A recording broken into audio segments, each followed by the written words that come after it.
What's up, guys? It's me, Henry. You probably not see me hunt, fish in a very long time. Probably fishing the most, but hunting, guys, it's a new thing I want to get into this year. I bought a bow. It's the Mission Switch, and I'm just gonna review it real quick. I got the Trophy Ridge. Let me set you guys down here. Talk about it for a little bit, and then I'm gonna shoot it around a little bit. But this is a Trophy Ridge H4 4-pin sight. I have it set at 20, 30, and then I have to do the other pins later. Once when I have a range, a little deeper range, right? A little like 70 or something yards. I think the fourth pin will be, but yeah, I got this at my local bow shop. They specialize in bow hunting and stuff. Excuse me. It's in Victoria, Minnesota.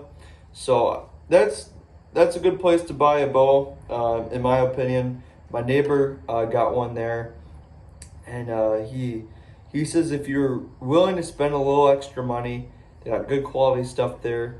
They're good people, so go in there and check them out. And they said, hey, if you buy a bow from us, we can give you like a year subscription here, so you can come and practice. Because I was just saying, hey, like the worst part about bow hunting is you have to practice a lot. So they said, hey, we'll do it for free, which the other one, the other place I was gonna go to in Delano, Minnesota, they said, hey, if you buy a bow, you can shoot here for free. So that was pretty cool to hear that too. So I know they do charge like per visit or whatever for like 30 minutes for like $3 or something. But about 10 visits or whatever, it kind of adds up or whatever. But I got a black hole. I don't know what you call it. Black hole open layer design, stops all field tips and broadheads.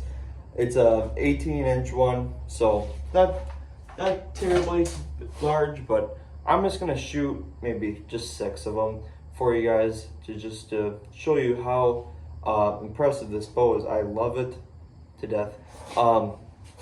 Another accessory I got after shooting it a while, I got a bee stinger stabilizer. I don't know if it dampens the sound, but really when I release, it is really smooth. But I'm not really fully extended. I'm really like right here with it. So it is a very smooth bow. I would suggest buying the Switch. If you wanted to go with a bear, go with a bear. But because I was gonna get the bear one, but it has a Trophy Ridge sight, 3-pin sight. That sight's like $50. This one was $100. This quiver I got, it's a fused quiver. Put that on my bow. It wasn't too hard. Took me a while to really understand where I wanted to put it, but because like my arrows are really long, so they stick out. So I wish it didn't, but not a big deal. But I like the fuse. These are like gold tip hunter 340 arrows with green fletchings on it. This one is set at like 62 pounds, they said. So I can put it up to 70, but I don't need to. But the thing is, I can do 60 just fine. So if I had a bow that did 70 plus or whatever, I think I'd probably be able to do it. Anyways, just saying, the Switch is a good bow for me. I'm a Christian, so having a Christian bow is really really cool to do that, because hunting is kind of like one of those things, you got God's nature outside and stuff. So having a Christian bow is kind of cool. So that was another selling point for me. But no, it is the Matthew, kind of that Matthew bow. See, now I would love an X3. Every time I watch a bow video, it's always on like a Mission, or it's usually a Matthews, and it's like $2,000 setup. I would love one of those, but I just wanted to see how much I would actually shoot, how much I would enjoy it, and all that stuff. So let's shoot this. So, all right, I'm gonna set you guys. I think you guys can see me from out there. Maybe I'll just go right there. I think. Yeah, you probably won't see me from there. Let me,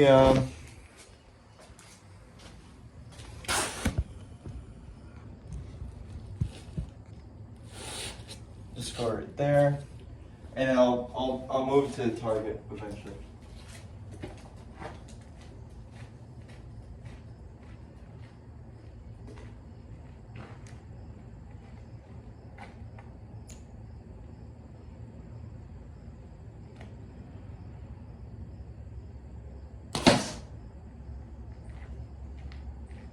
So, I love this bow, guys. I could draw very quickly. I mean, I'm not at a really long range here. This is only like maybe 15 yards from here. We got 5 yards, probably like right here. We got about 10 right here. And then we got about all the way over here, say about 15 yards. So that's probably a shot that I'll probably have if I go hunting and whatnot. So yeah, I really enjoy the bow. I suggest it for anyone that wants to get into it. I definitely wouldn't tell somebody that really wants to have a budget, don't go with a bow like this, because this was like $700-800 out of it. So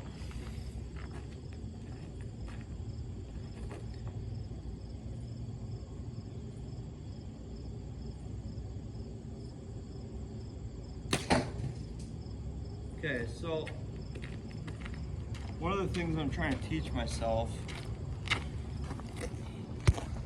a few tips, is when you're bow hunting or when you're doing archery, is you take your time, because guess what?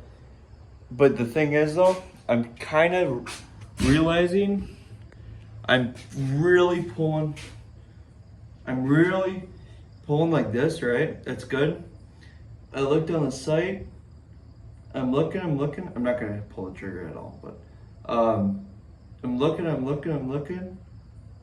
and then I start to shake a little bit.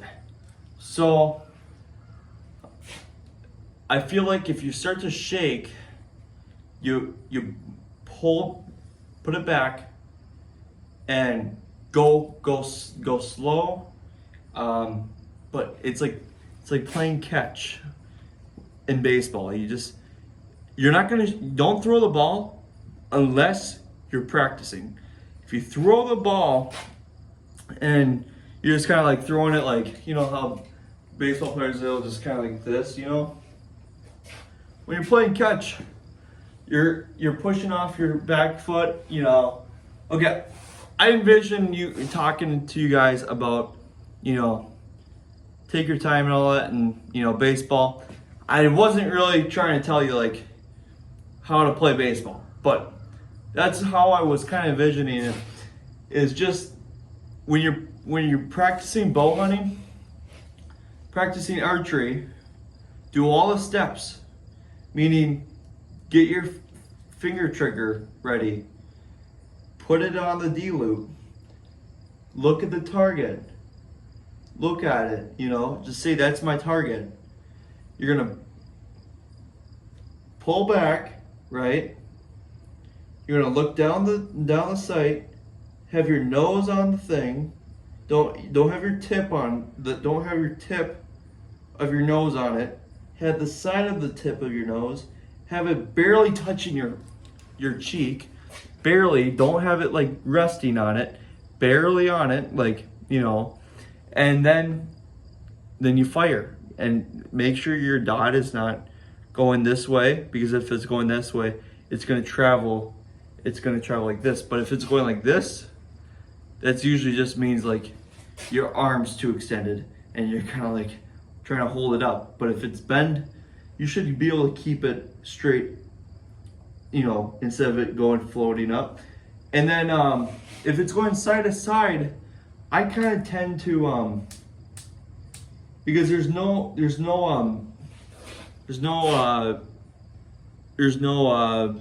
level on it.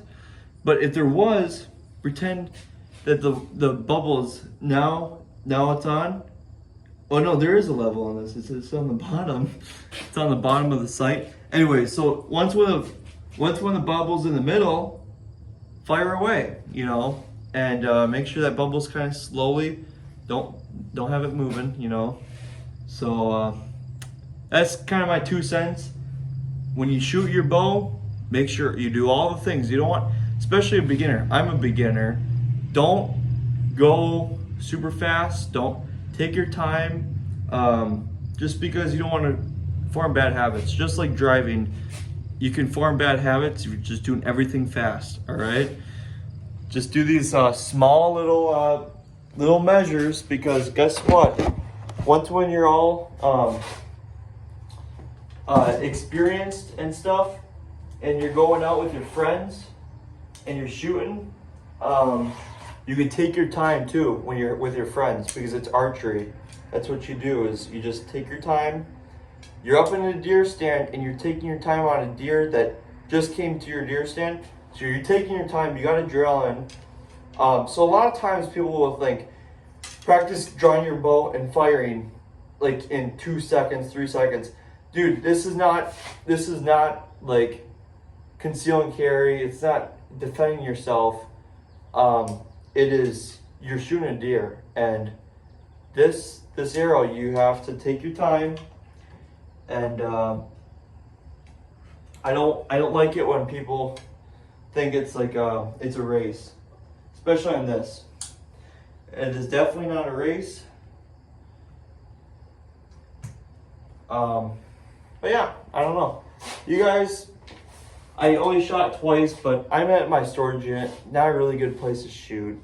You know, I'm just like in my garage having a backstop as plywood, and it would stop it, but it probably wouldn't do it very well. But I'm gonna do the oil change on the lawnmower. Probably make a video on that too. Go and check out the video that I put the lights on the truck. Pretty nice. But anyways, I'll hang this sucker up and do the oil change. How does that sound? Oh man, I'm just doing a bunch of stuff because it said that it was supposed to thunderstorm today, and I wasn't too enthused on going out yet today, and I got things going on around 6 o'clock, so just doesn't seem right to go out right now. So, but another thing is when you're bow hunting, you're not gonna be able to shoot this without your release. So have it always by your bow. I actually have it attached, but I only have one hand. So, all right, we'll see you around, guys.